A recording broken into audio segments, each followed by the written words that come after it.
By special request of Alexander, the parable of the lost horse. Once there were 4 horses who lived on a beautiful farm. The name of the farm was Puckered Lips. They were the 4 horses of the Puckered Lips farm.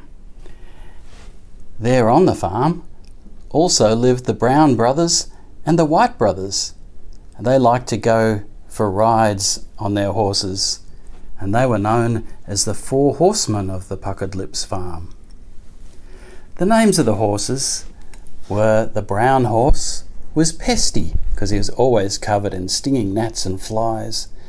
And there was Fammy, the white horse, who always loved eating and never seemed to have enough.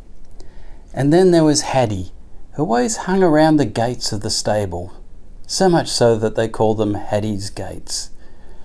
And last but not least was Warren. Warren was a bit of a dark horse, but everybody loved him, and especially one of the Brown brothers. And he used to brush him and groom him every day to make his nice coat shine brightly. Everybody was happy, but Warren always wondered what was over the next hill, what was down the next road. He wanted to see the world.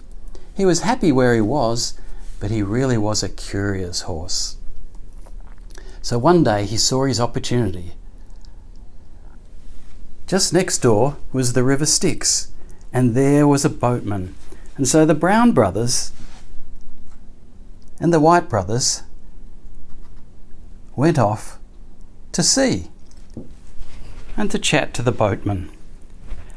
Whilst they were doing this, Warren saw his moment. He went through the open gate that had been left open, past the apples, past the field, and out into the beyond, where, as he saw as the first thing on the road, was an RV. How interesting, he thought.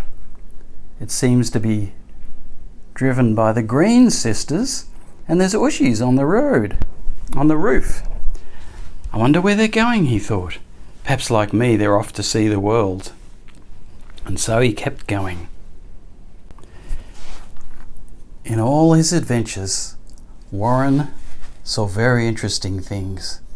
He saw strange people in strange buildings.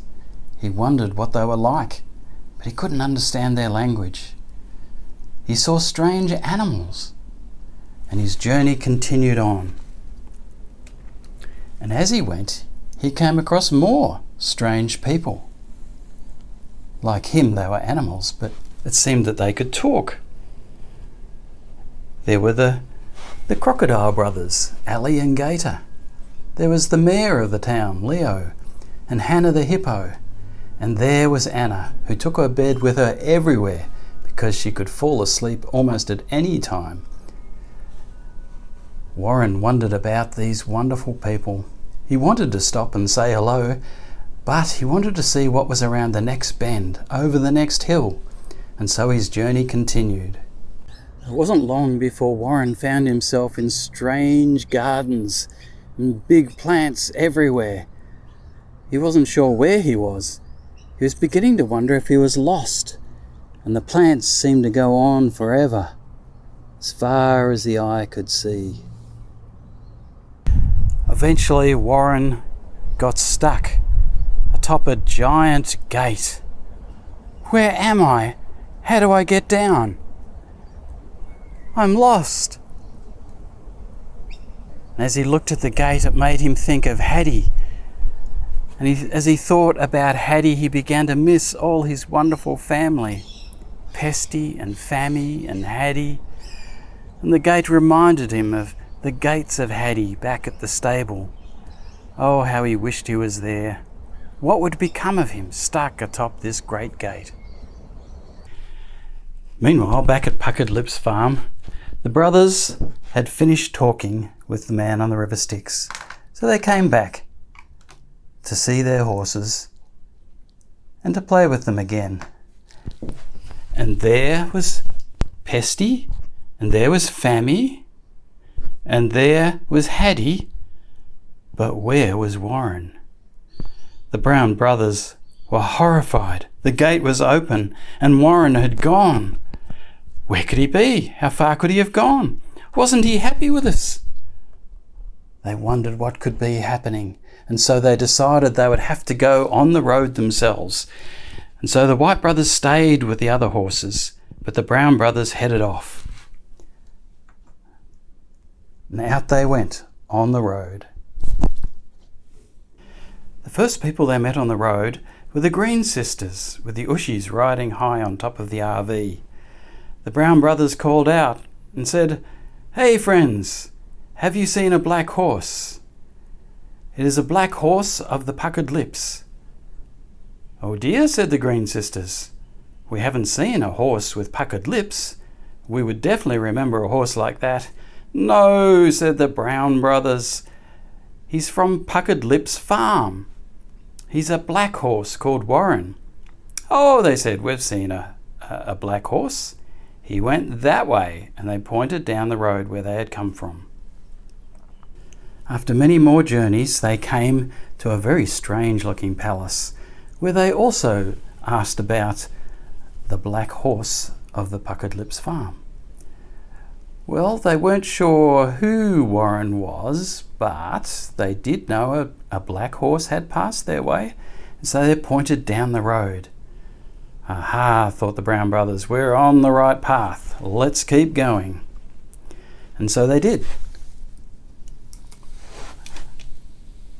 They kept moving and they found some more people along the road. Very unusual people. "Hello, nice to have your acquaintance. You seem very large people to us," said the Brown brothers. "Good to make your acquaintance," they said. "I wonder," asked the Brown brothers, "if you've seen the black horse of the puckered lips."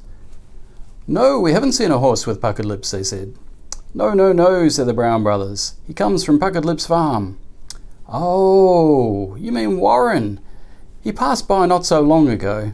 He couldn't talk, but we're pretty sure his name was Warren. He just looked like a Warren." "Yes," said Anna the rabbit sleepily. "He went that way," and pointed down the road. Still they journeyed on through the long, long forest. The path went on forever, and they began to lose hope that they'd ever find him. But such was their great love for Warren, they couldn't let him be lost in a place like this, and so they journeyed on, determined to find him wherever the path may lead.